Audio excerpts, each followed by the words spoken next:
From the Arctic to the Atlantic, there are key moments in the lives of all marine creatures. They face challenges to find enough to eat and to avoid being eaten. Drones are helping scientists to uncover new behaviors by revealing details never seen before. Oh wow, this is amazing, huh? Because animals are changing their behaviors to meet their needs.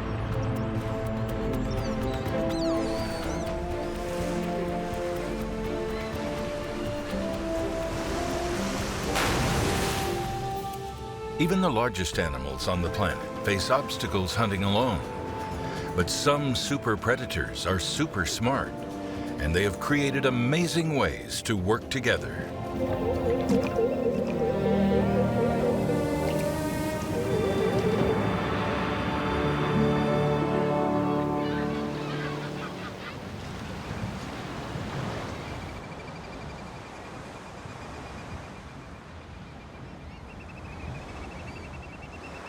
Every fall, the Gulf of Alaska's Chatham Strait is the scene of a spectacular feast unlike any other. This is the only place where humpback whales use a secret strategy to gorge themselves on herring.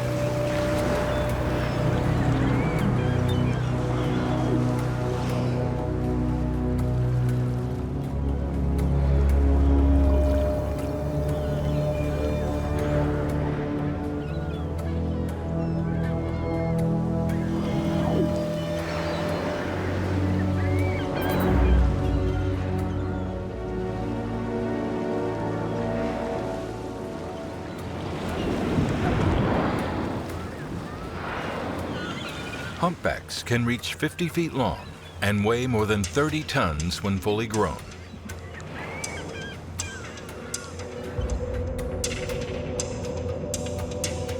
This far north, during summer, the water is rich with krill, which are the foundation of the marine food chain. Millions of herring school to feed on the krill.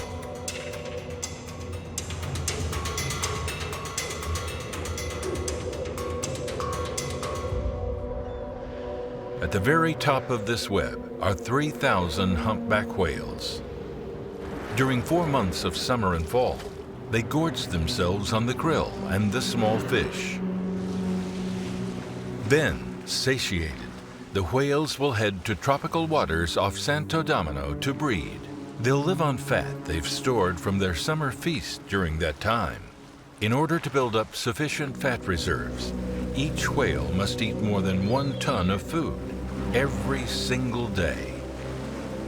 Normally, this insatiable quest would mean every whale would be out for itself.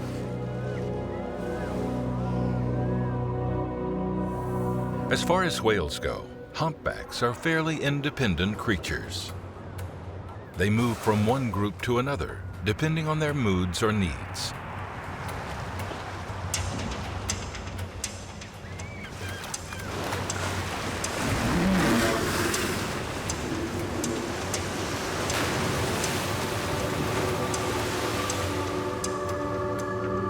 When a humpback wants to join other whales, it expresses its wishes loud and clear and exhibits dramatic behavior.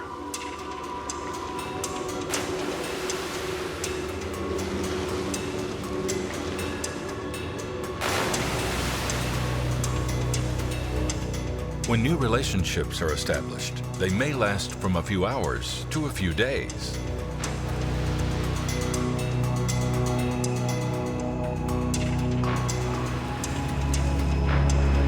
The same applies to standard hunting techniques, which are usually practiced alone.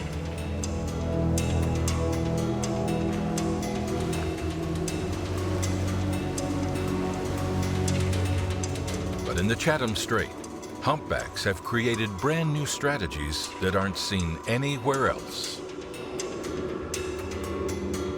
Some of the whales here have abandoned their solitary lifestyles to form hunting partnerships with their own kind.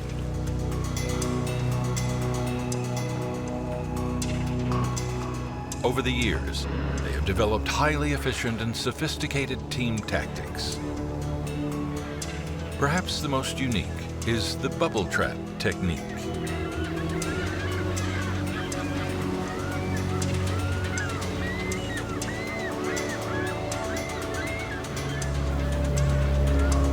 They're groaning. See, this would be really nice to have the synchronization of the top side and the underwater, because now we can actually pinpoint when these calls. American biologist Fred Sharp, who created the Alaska Whale Foundation, wants to decipher this exceptional behavior in detail.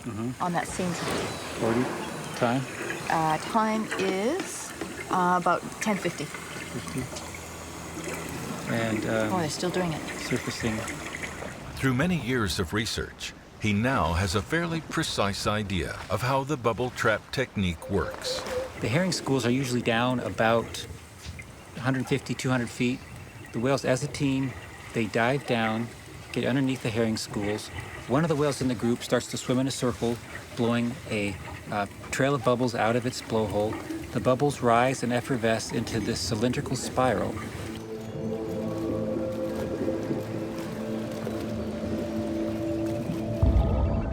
And then the other whales get underneath, chasing the prey up through this tunnel of bubbles, culminating in trapping the prey against the surface, opening their cavernous mouths, and devouring the schools at the surface.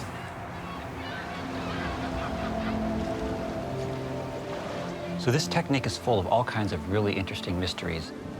The scientists have only seen the final display of the hunt, which is on the surface.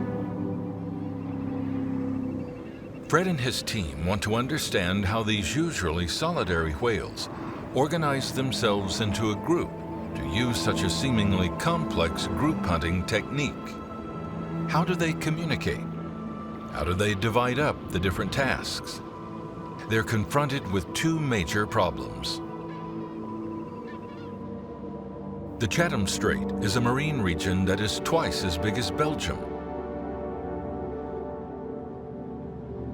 Of the 3,000 humpback whales that hunt here, there are just 70 super hunters that use the bubble trap technique, and finding them is quite a challenge. The second major obstacle is the ability to observe them in action. The water is saturated with plankton, and the opaque green waters block out all the light. Underwater visibility is almost zero, so the biologist can't observe behavior using scuba gear. The researchers don't understand how the whales can resist breathing for the 20 or 30 minutes required to complete the maneuver. And of course, the humpback's ability to organize themselves is astonishing. One possible way to explore the whale's invisible world is through sound. With bioacoustics expert Lisa Walker, they listen at the door to the ocean in order to try to understand what is going on.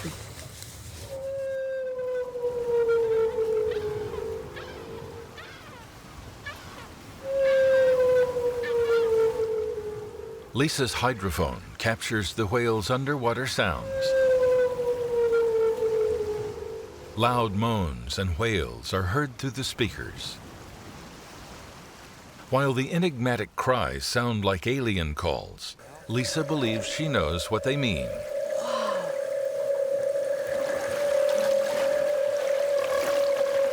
These cries are more than 140 decibels, Listen to that. which is louder than a plane taking off.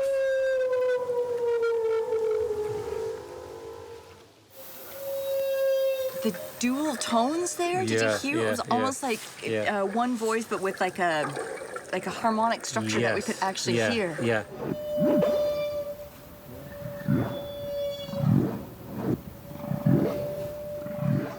The biologists have heard other sounds that may reveal more about how this underwater performance takes place.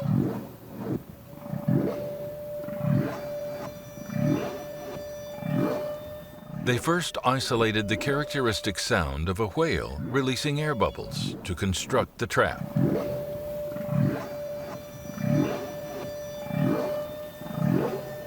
This noise is always followed by very powerful repetitive sounds.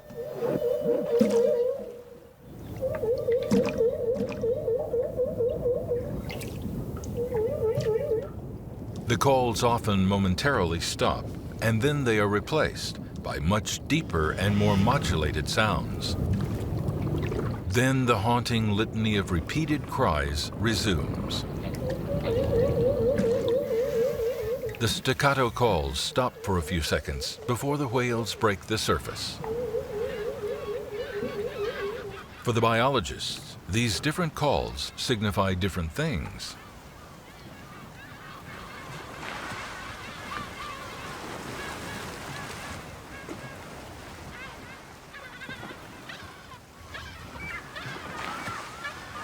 We've heard feeding calls, and even between the first feeding call and the second feeding call, we're hearing variation. Most of the sounds that we get in the bubble net feeding appear to be the one or two of the whales producing these loud tonal feeding calls to help force the prey up towards the surface.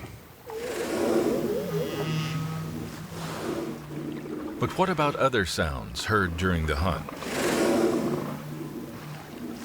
I found between the feeding calls, the social sounds were much more constant. You know, the feeding call would end, and there would be like boom, groan, groan, groan, groan, grunt, grunt, grunt, squeal.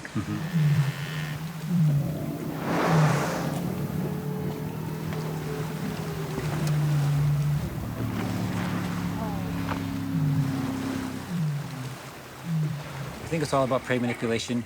We occasionally get some social sounds. We're thinking that the whales are sort of interacting with each other, maybe trying to decide who gets what's role, or you idiot, you messed up, or you're over here, I'm over here. Yes, there's potentially some negotiation sounds or social chatter, perhaps some emotional sounds, it's kind of encouraging other individuals to fall into line, or maybe one of the whales detected some prey, and they could be communicating to each other, you know, when to start the bubble net, what depth to attack the prey, when to start zooming up through the tunnel of bubbles. The researchers are starting to understand how the whales take on different roles.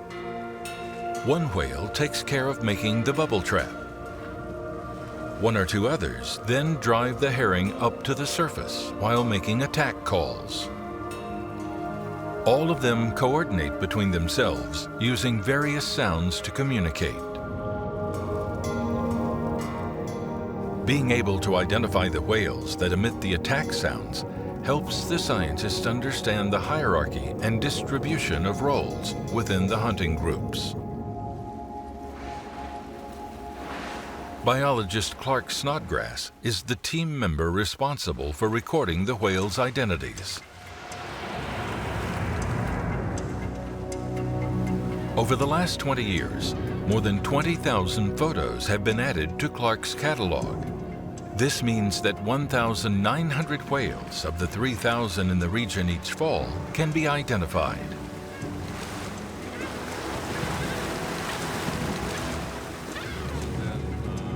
By comparing their observations with the photos on file, the biologists realize that it's often the same whales who come to the surface first.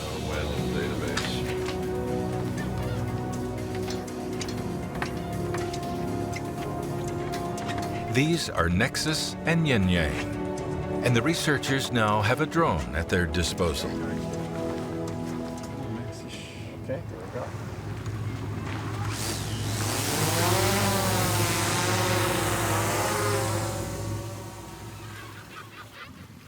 By combining observations from the drone footage, the underwater recordings, and the pictures taken from the boat, Fred and his team make important discoveries within 10 days. 20 minutes after the long wail is heard again, only one whale named Arpeggio was seen. He seems to be a leader. Then a group of 10 slowly formed. They hunted together during the entire observation period. 4 of them were identified from the catalog: Arpeggio, Yin Yang, Nexus, and Measles.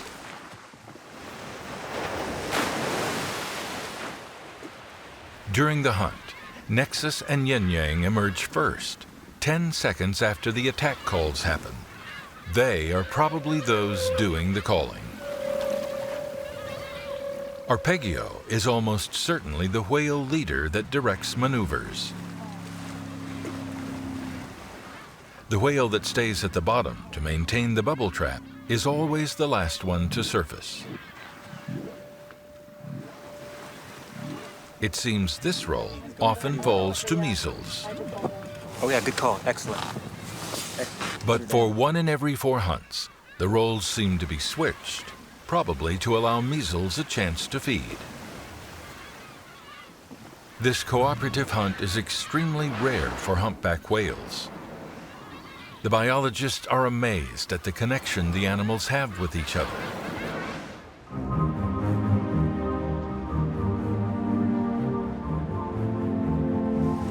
Towards the end of the fall, the team makes a new and surprising discovery.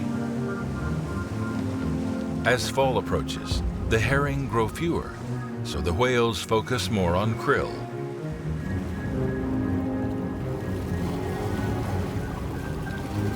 Now, they adopt a different hunting strategy. This technique plays out on the surface and is known as the trawler technique. The whale races towards a shoal of krill, its huge mouth open wide. It takes in 2,000 or 3,000 gallons of water and then uses its huge tongue to push it out through its baleen. Finally, the creature swallows up the 100 or more pounds of krill left in its mouth.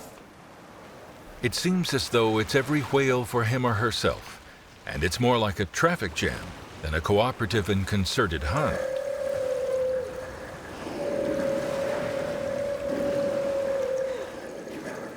Then the scientists hear the strange noise again. Within 15 minutes, the bubble trap group is back together again.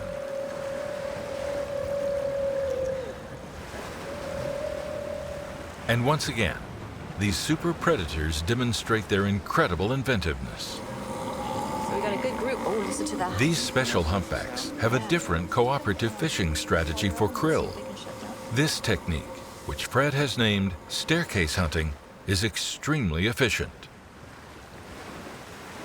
The first whale passes through the shoal of krill with its mouth wide open. Its movement forms a kind of current around its mouth, which then flows along its body to carry krill straight into the mouth of the whale behind, and so on.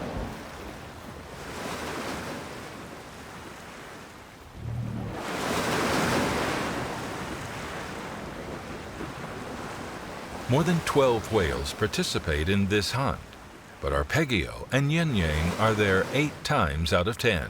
And it's almost always Arpeggio that makes the rallying cry, encouraging the group to form. They just gave that beautiful long call. We've attributed that call to one of the individuals we called Arpeggio in the group. Beautiful, extremely rich, about 580 hertz, harmonically banded, long, flowing, feeding aggregation sounds. And the whales came through the area. They lunched a couple times. They appeared to have moved outside of the main prey aggregation. They did a turnaround. They came back. It's really cool. They did a turnaround without any social signaling to each other, which is pretty awesome.